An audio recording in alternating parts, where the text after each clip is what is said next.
بیا حالا چقدر توش پول هست؟ امنه اوکیه؟ با خیالت راحت امنه چقدر پول میدن؟ 5 تا 10 تومن میدم. با تو این با 5 تا 10 تومنت ما رو سرویس کردی. نه اینکه این صافکاره با اون صورتش گفت خرج این ماشین 5 تا 10 میلیون تومنه. موری داستان نشه امنه. کوکا پی وی سرجم با خودمون کلا بشن 10 نفر. حل کوکا؟ داداش کجا مونده بابا؟ همه مهمونا اومدن زشته بابا. بیاین دیگه. خداحافظ. سلام. باش دریا. سلام خانم، خیلی خوش. سینگل هستین دیگه؟ منتظر نامزدامون. این ریلی گم چی بفرمایید تو. به انگیزه. حواست کجاست؟ اونقدر نگاه میکنی مهمون مردم شر میشه. به مهمونای خودمون حواست باشه. چشم کنم. راستی مامان بابام کجان؟ بابات با زنداداش پاشودن رفتن آرایشگاه خوشگل کنه. بیا برو تو. خدا بینم. وایسا ببینم. یه شای 2000 اینجا مهمونی منه ها. مجردی راه نمیدم. بدو بینم. داداش ما با همون سه تا خانومیم که همین الان رفتن داخل. کوشم. آها پس این دختر خانوما با شما بودن. چه نسبتی دارن با تو؟ ما یه سال نامزدیم داداش. آها برای ورود به مهمونی باید شرایط ما رو داشته باشی. شرط اولو داش مهدی بهتون میگه. شرط اول اینه که کارت پایان خدمت باید داشته باشی. که ندارم. بفهم خدمت شما. شما فکر کنم اگه بری خدمت انبری بیش نباش. شما هست شدی یه قدم برو عقب. باریکلا. شرط دومو داش مسعود میگه. گواهی لیفتران. باریکلا. خدمت شما بفهم. شما هم هست شدی. شما رفتی فینال. شرط سوم اینه که باید گواهینامه هواپیما F14 داشته باشی. خوبه با خودم آوردم. بفهم خدمت شما. آفرین شما خیلی خوب اومدی تا اینجا. سوال آخر اگه بلد باشی میری داخل. اون نفری که اومد ساعت رو اختراع کرد اولین بار از کجا فهمید ساعت چنده؟ باریکلا. ببین محمد ابن قیصر در سده 8 هجری در رساله معمای خود می نویسد زمان نه آغازی دارد نه پایانی. زمان در پندار ماست و قابلیت تقسیم شدن ندارد. اصلا وایسا ببینم تو چرا این همه بلدی؟ اصلا این چرا با دست صحبت میکنی داش مهدی؟ برو ببینم بابا یعنی چی؟ پدر جان لوکو اشتباه اومدی ها. خونه سالمندان 4 تا کوچه پایین‌تره. آقا اومدی مهمونی ها. خواهر من اگه پدرجانتونم نمی آوردین ما شما رو راه میدادیم. این پیرمردو چرا با این سن و سال کشوندی تا اینجا؟ با بزرگ چیه؟ عشقمه. مجردی شد.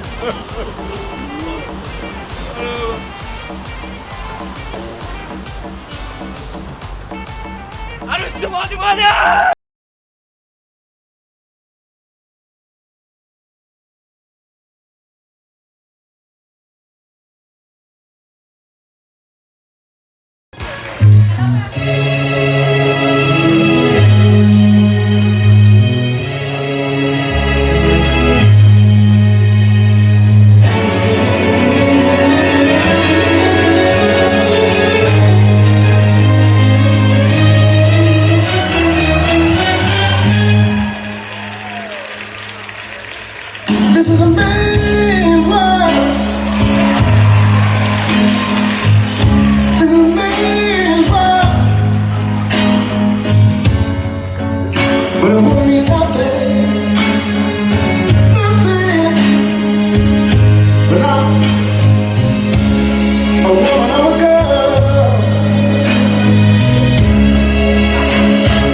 من اینجا پارتی گرفتم.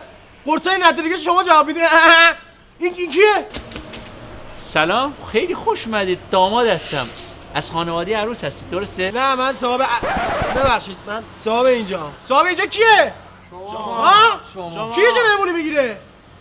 شما. کی اینجا جنس میده شما؟ کی صاحب اینجا؟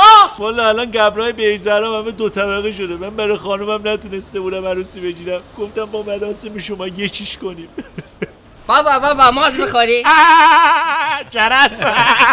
پسرم 2 تا هم هایپ برمی داشتی. بابا هایپ هم برداشتم.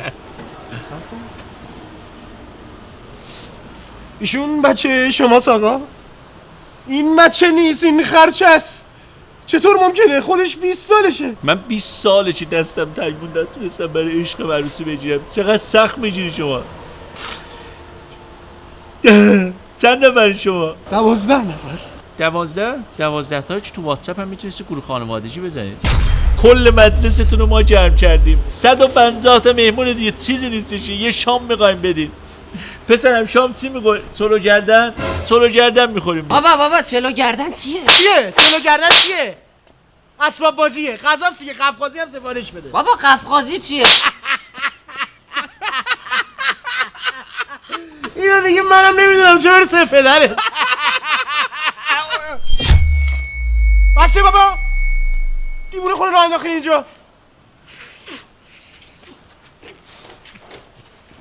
اینجا قفسه بندی وکیلی انواع قفسه های موجود در اینجا قفسه راک صنعتی، قفسه پیچ و مهره‌ای و بالکن پیچ و مهره‌ای هستش که در ابعاد مختلف موجود هستن. قفسه های فروشگاهمون هم که همه مدل موجوده.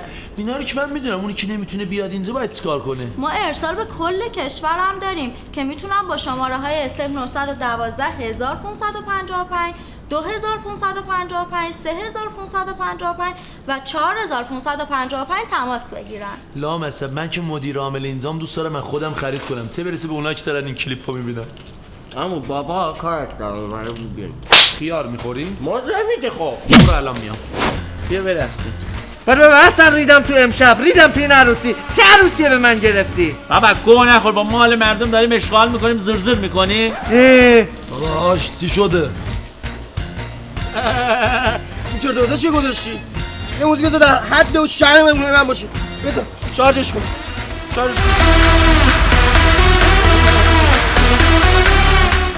کن متر کن.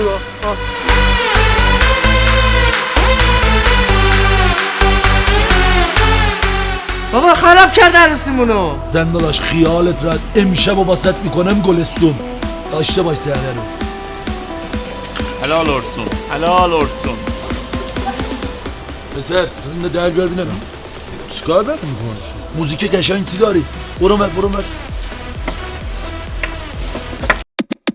الان رئیسم و همه جلوم خم شدن هم، چون ما خفن ها اینجا شدیم جمع دوره هم. بیا اینجا کارو صفر بچست پس گل من. حامد تبریزی اومده باز رپ کنه بعد. اسمم حامد گای شر رو آروم، جنسم نابه اونم به شرط چاقو. اینجا رئیس منم بدن رو بچه آروم، هر تا میرم همیشه کنارم چند تا خانوم. کل ایران منو میشناسه عشق رفاقم، اول نیستم فقط عشقشو دارم. سن خرو داره نمیکشه از دن خجالت، میگه شوگر ددی هم اونم اصل سالم. خیلی تو نرو چون من آسه میام، ولی با یه چاقو و یه راسته میام. میدونی حرفام هم همه راسته ها، باز تو اصلا تو باغ نیستی، توی باغچه داشت.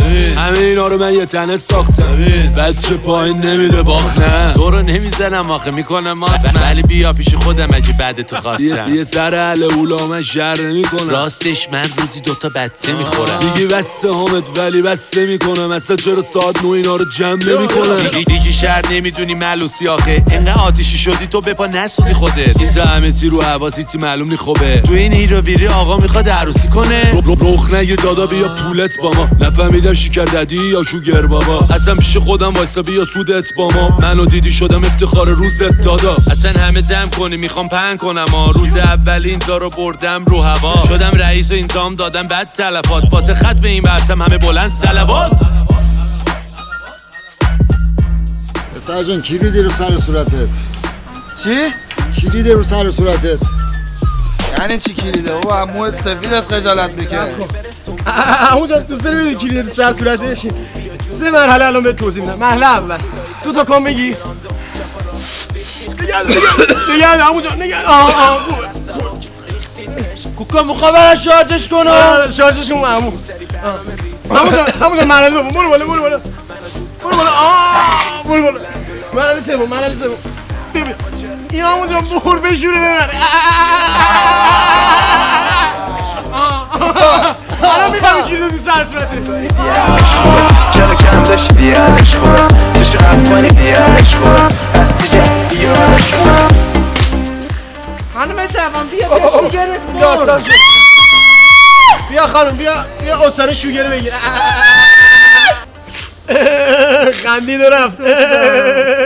حالا چی بپوشم؟ خیلی یهویی شد، اصلا وقت آرایشگاه نگرفتم. عزیز جونی به نظرم اون دکولت صورتیه بپوش. شوگر صورتی دوست داشت. صورت خیلی زایاست، بعد مشکی بپوشم، مشکی ندارم. این جنازه رو سری بردارین از اینجا ببریم بیرون. جنازه چیه؟ عشقمه. عشقت کیه؟ بهروز عشق منه ها، هیچ کسی جز من نداره. حالا مراسمشو کجا بگیرم؟ تو رو خدا بذار اینجا بگیرم. هیچ خانم اینجا فقط جشن و عشق و حاله. بلش. آقا اصلا شگون نداره اینجا مراسم ختم بگیرین. از ارثش 20 میلیون بهت میدم، فقط همینجا بگیر. حامد جون ثواب داره، به خاطر ثوابش هم چی شده. آره همه میدونه، همه منو به خاطر کار نیک میشناسه، فقط به خاطر ثوابش. پول واسه مهم نیست. میگه اوکی. الهی بمیرم، چقدر ناکام رفت. ناکام نرو، یه سکه وابس گرفت. بلند بگو الله